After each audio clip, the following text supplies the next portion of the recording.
Akhirnya bakat di filsafat itu dilarikan kedua. Pertama ilmu kalam, yang kedua ke usul fikih. Makanya kalau kita baca kitab usul fikih itu, kitab usul fikih Al-Mustasfa yang ditulis oleh Abu Hamid Al-Ghazali meninggal 505, hanya dikaji di program magister di Al-Azhar. Artinya apa? Berat. Kitab usul fikih Ar-Risalah yang lebih tua ditulis oleh Imam Muhammad bin Idris Asy-Syafi'i meninggal 204, juga sulit. Dulu waktu saya dan kawan-kawan mencoba menerjemah beberapa bait dari Ar-Risalah, kebetulan datang tamu seorang dari Mesir, dia tanya, lagi nerjemahin apa? Ar-Risalah. Senyum dia, apa paham, kata dia. Kenapa? Karena orang-orang cerdas itu melampiaskannya dalam tanda kutip, syahwat keilmuannya dalam tanda kutip lagi, kedua bidang itu, ilmu kalam dengan usul fikih. Karena kalau dia bahas filsafat takut dikafirkan, takut disesatkan. Padahal sebenarnya fa'lam yang dimaksud dalam la ilaha illallah itu sederhana. Coba lihat dalam Al-Quran, afala yanzuruna ilal ibili kaifa khuliqat.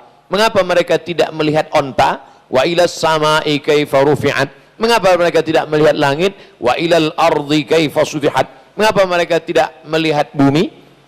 Apa kata ahli tafsir tentang tiga ini? Untuk mengenal Allah, carilah yang dekat-dekat saja. Kenapa onta? Karena orang Arab begitu buka mata langsung yang dilihat onta. Maka ini disebut afala yanzuruna ilal ibili kaifa khuliqat. Mengapa mereka tidak melihat onta bagaimana diciptakan? Berpikir tentang onta, makhluk yang besar, bisa tidak minum sekian bulan, tenaga yang kuat, sangat patuh, padahal dia juga sangat brutal. Berpikir tentang langit, siapa yang menciptakan, berpikir tentang bumi, nanti puncaknya dia akan berkata, Rabbana ma khalaqta hadza batila. Lagi-lagi, la yukallifullahu nafsan illa usaha. Oleh sebab itu, sarjana dari Fakultas Usuluddin jurusan akidah filsafat perlu menulis kitab akidah yang simpel, sederhana, sesuai dengan keperluan zaman. Tapi dia tetap menguasai yang berat-berat, Al-Husunul Hamidiyah, yang berat sekali, Dasuki ala Ummil Barahin, yang dikaji di pondok-pondok. Tapi nanti disederhanakannya, simpelisasi, tabsid. Kalau buku-buku sejarah sekarang, alhamdulillah anak-anak kita bisa baca sejarah dengan bergambar, bahkan dibuatkan animasinya. Kalau diceramahkan anak-anak mungkin tidak nggak nangkap, tapi dibuatkan animasi menjadi mudah. Rara dan Nusa, Nusa dan Rara, padahal di dalam itu ada hadis Nabi, pesan-pesan. Saya begitu nonton, ternyata pesannya hadis Nabi. Tapi andai saya yang ceramah ke anak-anak, kan tak mungkin assalamualaikum bilisani qaumihi, dengan bahasa kaumnya. Oleh sebab itu makna fa'lam, fa'lam itu mencari, kita yang mencari, sedangkan ma'rifah Allah yang memberi. Fa'lam itu kita menuntut, kita mencari, sedangkan ma'rifah pemberian anugerah dari Allah Subhanahu wa taala. Saya mencari informasi, Allah memberikan ilmu pengetahuan. Wattaqullah, carilah, wa yu'allimukumullah. Tapi kalau kau nanti bersungguh-sungguh, walladzina jahadu fina, orang yang bermujahadah mencari jalan kami, lanahdiyannahum subulana, pasti kami akan tunjukkan. Berapa lama Imam Al-Ghazali menemukan ma'rifah? 11 tahun bertualang, berkelana, sampai akhirnya menemukan ma'rifah. Orang bertanya, Ghazali, apa ma'rifah itu? Apa kata Al-Ghazali? Nurun yaqdhifullahu fi qalbi 'abdi, cahaya yang dipancarkan ke dalam hati seorang hamba. Mudah-mudahan kita termasuk mendapatkan cahaya ma'rifah Allah Subhanahu wa taala. Tentang integrasi, perlukah integrasi? Ya, tapi katanya sudah ada dalam Islam. Kalau memang sudah ada di dalam, integrasi itu kan yang di luar diketemukan, satu di dalam, satu di luar, diketemukan, baru namanya integrasi. Kita perlu bahas integrasi karena generasi kita sudah kena sekularisasi. Sekularisasi dipisahkan. Islam hanya 3 kali saja, lahirnya akikah, nikahnya walimah, matinya takziah.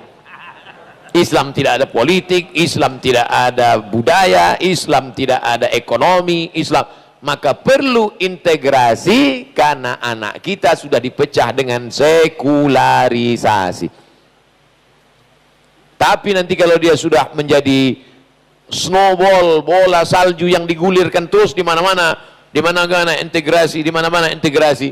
Akhirnya orang tidak lagi bicara karena sudah berada dalam satu hembusan. Itu yang kalimat yang saya catat dari Pak Rektor. Satu hembusan nafasnya dia sudah bicara kedokteran, dia sudah bicara sains, dia sudah bicara ilmu pengetahuan di dalam majelis yang sama, di dalam tempat yang sama, di dalam mulut yang sama, karena dia sesuatu yang tak terpisahkan antara ilmu pengetahuan dan Islam. Ilmunya antara 3 dengan 4 masih terkait. Ilmu dari barat. Jangan belajar ke barat. Nanti belajar ke barat, gurunya orang barat, mati masuk neraka. Nanti Bapak Ibu pergi umroh, ada namanya Masjid 7. Sebetulnya masjidnya itu 6, tapi karena digabungkan Masjid Kiblaten, maka jadi Masjid 7. Masjid 7 itu adalah 7 pos tempat penggalian parit waktu perang parit. Bahasa Arabnya parit itu khandak. Apakah turun Jibril ngasih tahu, "Hai Muhammad, galilah parit, itu kafir musyrik mau datang nyerang"? Tidak ada. Penggalian parit itu adalah strategi dari Salman. Dan Salman itu Al-Farisi, orang Persia. Orang Persia non muslim nyembah api. Salman datang ke Nabi, "Ya Rasulullah, ya, apakah datang ada Jibril bawa ayat strategi perang untuk ini?" Kata Nabi, "Enggak ada. Di kampung kami kalau perang itu ya Rasulullah, kami gali parit besar. Makkah di sana, Madinah di sini. Supaya orang Makkah tidak bisa nyerang, kita gali parit yang kira-kira kuda tidak bisa ngelompat." Apakah Nabi berkata kepada Salman, "Jangan Salman, ini strategi kafir, masuk neraka nanti kita"? Terjadikah penggalian parit itu? Terjadi. Artinya apapun namanya, yang namanya ilmu pengetahuan, selama tidak terkait dengan akidah, itu punya kita. Makanya ada ungkapan, bukan hadis Nabi, "Al-hikmatu dhallatul mu'min." Kebenaran itu milik orang beriman. Aina wajadaha fahuwa ahqqu biha. Dimanapun dia dapatkan, dia yang paling berhak, karena itu punya dia. Cincin saya hilang. Hilang, nauzubillah, mudah-mudahan enggak hilang. Hilang. Tiba-tiba besok saya lihat ada tetangga saya non muslim memakainya. Apakah karena dia yang makai lalu saya diam? Saya akan katakan, ini punya aku, brother. Kalau syukur-syukur dia mau membalikkan, alhamdulillah. Kalau tidak ya saya bayar.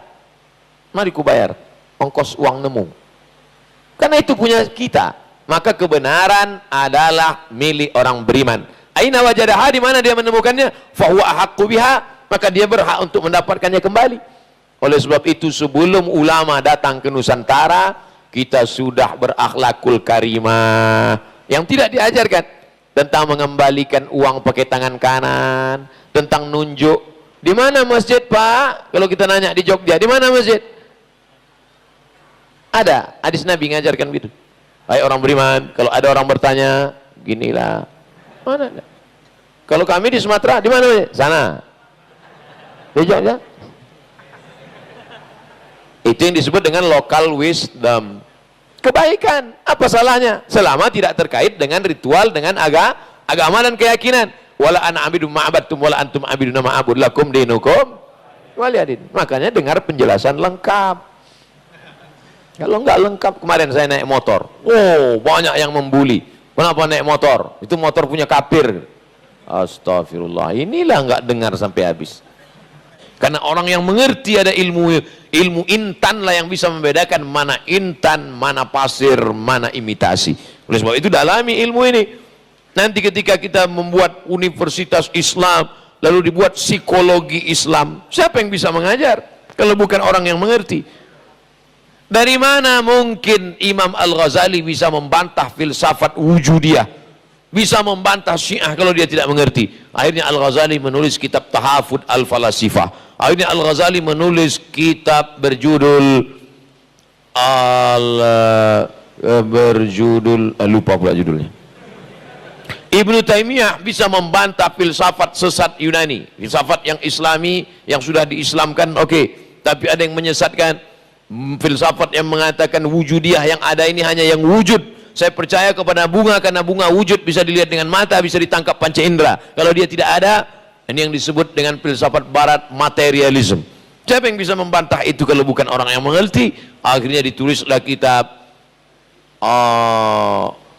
arad ala mantiqil Yunan, rad ala mantiqil Yunan, menolak logika Greek dari Yunani karena dapat menyesatkan. Tapi dia pilih-pilih. Oleh sebab itu kalau ada orang mengatakan Ibnu Taimiyah tidak tahu filsafat, mengerti dia.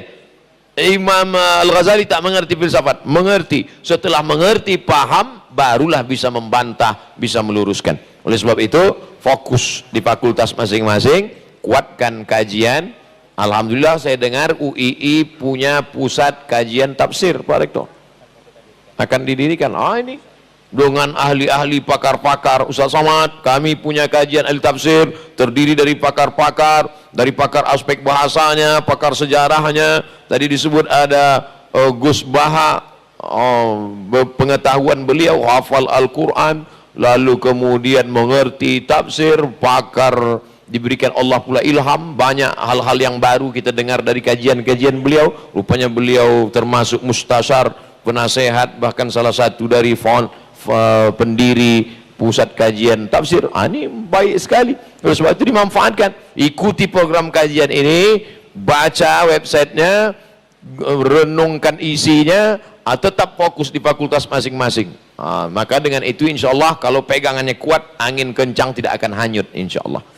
Angin kencang memang tidak hanyut, terbang dia. Insya Allah. Terima kasih. Kuatkan ibadah, kuatkan bacaan, Allah akan memberikan kekuatan insya Allah. Terima kasih. Wallahul muwaffiq ila aqwamit thariq. Wassalamualaikum warahmatullahi wabarakatuh.